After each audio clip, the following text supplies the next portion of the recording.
कहानी नीरू की है। पंजाब की नीरू की शादी दिल्ली के राहुल से होती है। दिल्ली कितना बड़ा शहर है ना, लेकिन आप लोगों का घर तो बहुत छोटा है। हमारे पंजाब में तो ये बड़े बड़े घर होते हैं कि मजा ही आ जाता है। कोई बात नहीं नीरू, मैं भी तुम्हारे लिए बहुत बड़ा मकान बनाऊंगा बहुत जल्दी। नीरू के पिता जहाँ पंजाब के जाने माने व्यापारी थे, वहीं उसका पति राहुल दिल्ली में एक सिंपल नौकरी करता था। माँ, यहाँ तो घी मक्खन इतना महंगा है कि क्या बताऊँ।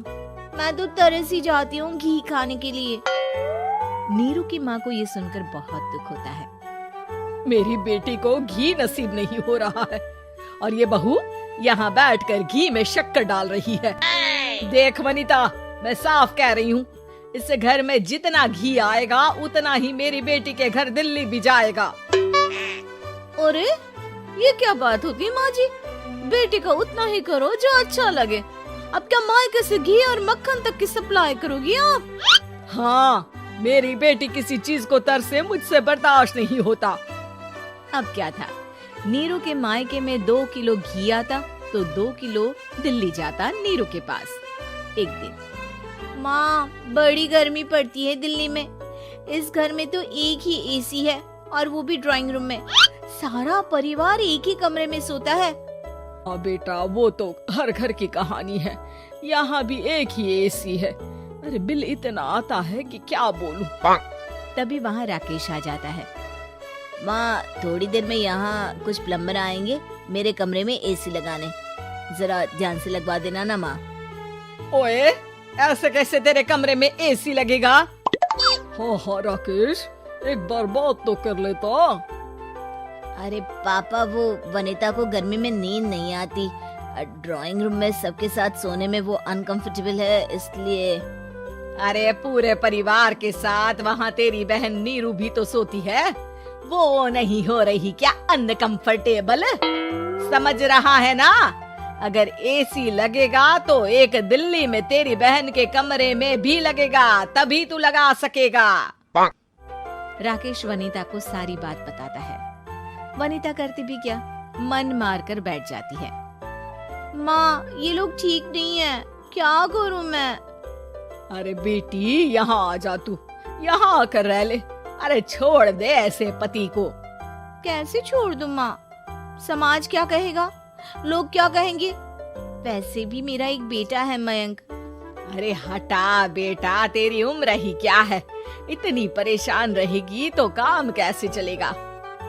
खैर, बात आई गई हो जाती है।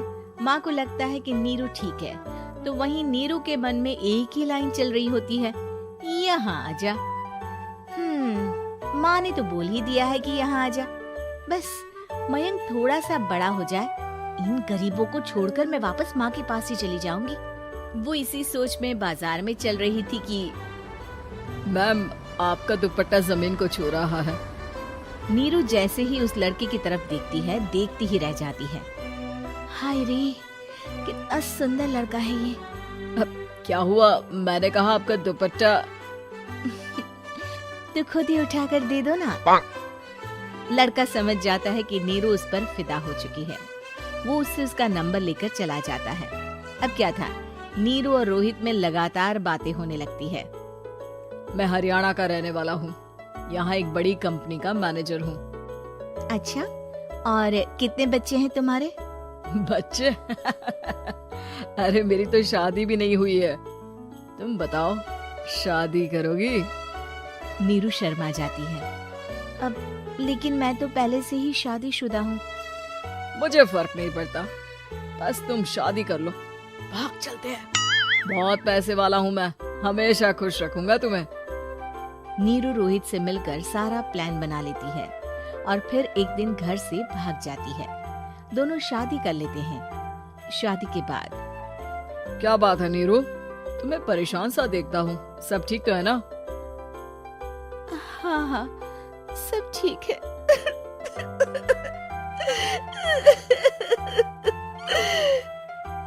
ये कहते कहते ही वो रोने लगती है।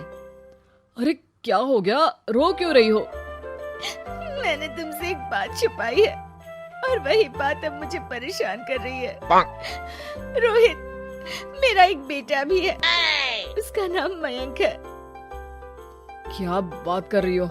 ये तुमने मुझे पहले क्यों नहीं बताया? देखो नीरू, मेरी माँ को मैंने ये नहीं बताया है कि तुम शादीशुदा हो। बच्चा मैं मैनेज नहीं कर पाऊंगा। नीरू को समझ में नहीं आता कि वो क्या करे। तुम उस बच्चे को अपनी माँ को क्यों नहीं दे देती? नीरू चुपके से माँ को फोन करती है। माँ, क्या मयंक को तुम रख सकती हो? बेटा, मैं राकेश के साथ बात करती हूँ। आखिर घर का बेटा वही है, जो वो बोलेगा। वैसे भी बेटा, तूने जो किया है ना, उसके बाद से पूरा घर तेरी बुराई कर रहा है। मैं भी अब किसी से तेरे लिए लड़ नहीं सकती। राकेश बेटा, नीरू ने तो जो किया बहुत ही बुरा किया, लेकिन मैं सोच रही थी कि क्यों ना मयंक को हम यहाँ ले आए। तभी वनीता बोल पड़ती है। वाह जी, ऐसे कैसे यहाँ ले आए? यहाँ क्या भंडारा भरा है? और जिस बच्चे की माँ ने नहीं सोचा, उसके लिए हम क्यों सोचे? नीरू को एक बार तो अपने बच्चे के बारे में सोचना चाहिए था ना। अरे लेकिन तेरे पास भी तो लड़का नहीं है ना वनीता। माँ, वनीता ठीक बोल रही है।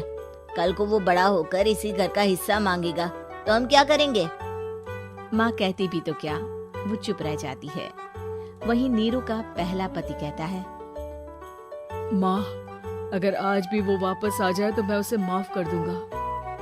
बेटा, गरीबी चीज ही ऐसी है, क्या करेगा? तू तो अब मयंक का सोच। वो बेचारा तो बिना माँ का हो गया। मयंक के खातिर तू दूसरी शादी कर ले बेटा। लोगों के लाख समझाने के बाद नीरू के पहले पति की शादी रिद्धि से हो जाती है, जिसके पहले पति से 2 बच्चे होते हैं। देखो जी, मैंने शादी सिर्फ बच्चे के खातिर की है। मैंने भी शादी सिर्फ बच्चों के खातिर की है। वहीं नीरू के दूसरे पति के मन में ये बात घर कर जाती है कि नीरू एक मासूम बच्चे को उसके खातिर छोड़ कर आई है। अब देखो नीरू, मुझे लगता है कि जो औरत अपनी कोख का बच्चा छोड़ सकती है, वो तो कुछ भी कर सकती है। कल को तुम्हें मुझसे अच्छा कोई मिल गया तो तुम तो मुझे भी बाय बाय कर दोगी ना। नीरू को अब उसका दूसरा पति ताने देना शुरू कर देता है। तंग आकर नीरू उसके यहाँ से भागकर अपने पहले पति के पास चली जाती है। लेकिन ससुराल में क्या लेने आई है नीरू, मयंक को? नहीं नहीं सासू माँ, मुझसे गलती हो गई, मुझे माफ कर दीजिए। नीरू, अब वक्त खत्म हो गया है, मेरी शादी हो चुकी है। तो छोड़ दो ना उसे, हमारा बच्चा है। मैं आपको अपनी माँ नहीं मानता, मेरी नहीं मान तो बात अच्छी है। नीरू मयंक की बात सुनकर समझ जाती है कि उसके पास अब ना आसमान रहा, ना ही जमीन।